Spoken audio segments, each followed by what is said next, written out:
Good morning, everybody. Happy Sunday after yesterday's kind of rough day around here. It's a new beginning today, and I am excited. So a couple people inboxed me and said, you know the problem, Rosie?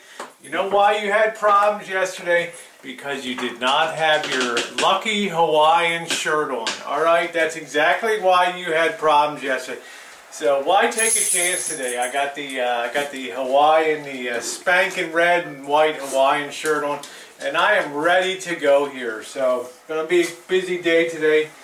As I mentioned, going to try to do the plumbing hookup and see how far we get in terms of closing in the getting everything boxed in here today. But just getting the plumbing blocked in will be a big major deal. So the first thing I want to do before we turn off the water in the house, I want to try to get some blocking set up, and that's the backing that you use to mount things like hot and cold water outlets, you know, the rough outlets coming out of the wall, the nibs, and also get the shower blocking set up. You know, we have the height where we want the shower head, we have the height where we want the control mechanism. So the important thing is to get stuff situated and ready to go. So when we run those water lines up using our PEX tubing, and if you don't know what that is, you can see yesterday's uploads.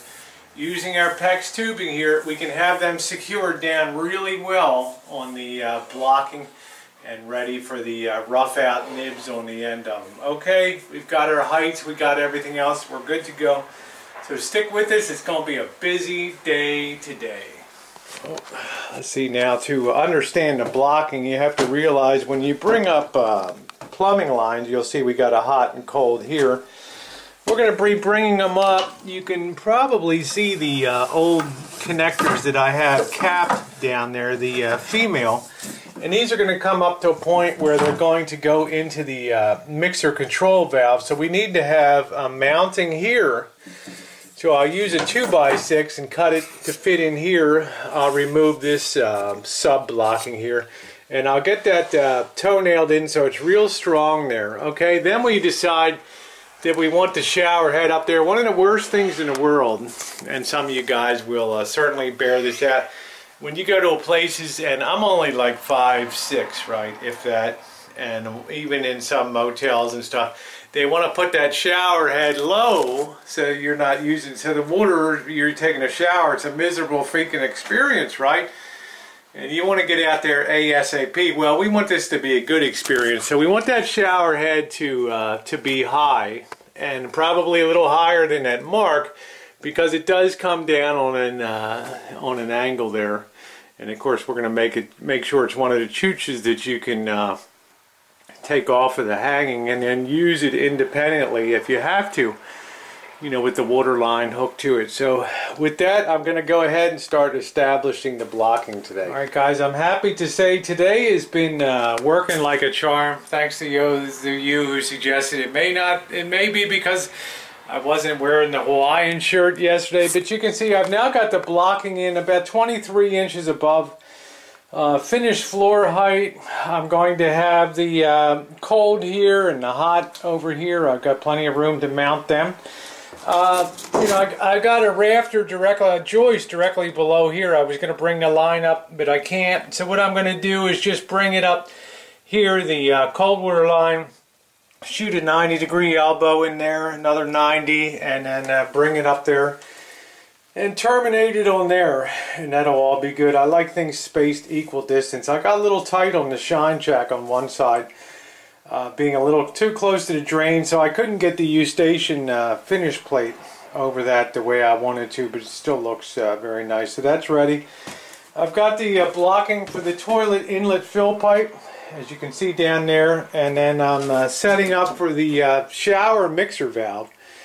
And the shower mixer valve is a very, very important component in modern showers, and I'm going to do a separate upload talking about that. So we're pretty close to the point where we're going to be getting the Jennifer's already got the water turned off here, so we're at the point where we're going to start going. I'm going to crawl under the house. We're going to start breaking these connections down here and doing the wild thing in terms of getting the water lines hooked up and hopefully terminated. So I'm going to try to pre-prepare. I want to have all my fittings laid out up here so Jen can drop them down to me, either through this old drain hole when I'm on the ground down there, or over here, because we don't want any, we can't afford to lose any time on this. Things got to be done rapidly. So the hot and cold are going to come up here and they're going to terminate on the left and right. We're going to do those connections later.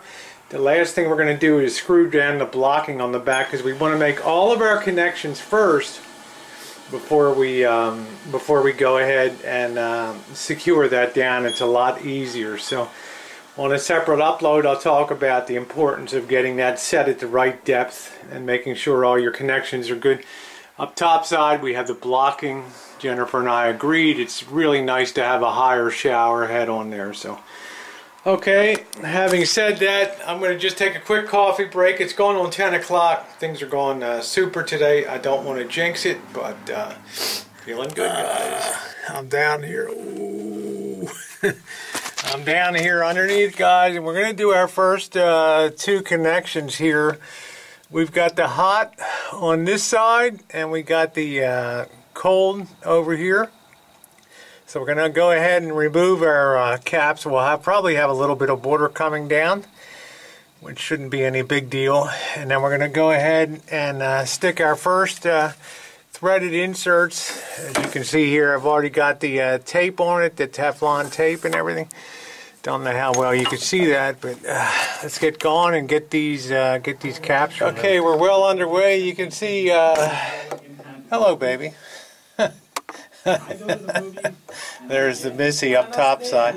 My top side up. You can have a seat now and relieve from duty for a while. You may stand down.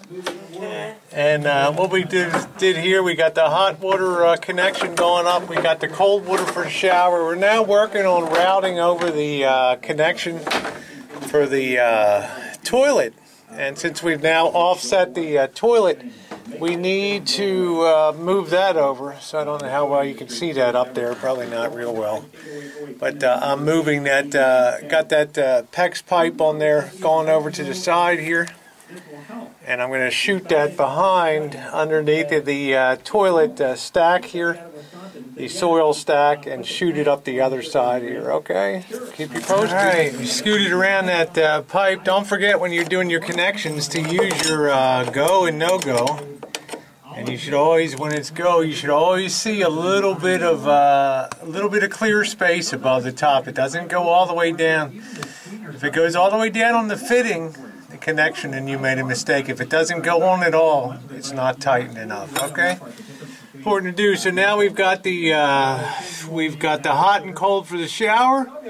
We've got the toilet connection going up here. We've shifted that over, and the next thing we have to do now is get the arrangement for the sink. All right, guys, I think we done good. We got our last PEX connection over here. We got the cold water. And then we got the hot water on that side. Somebody already banded that red for hot, so that's good. So all the fittings are tight. Good thing I remember to get a street elbow here for reducing from 3/4 to 1/2. It's also another good thing I got the Missy up top doing the hand down, because that's been a blessing to me today. I would have killed myself getting up and out of here multiple times. Thank you, honey. You're welcome, my pleasure. All right, baby. I'm going to get top side now. We'll do the upper connects.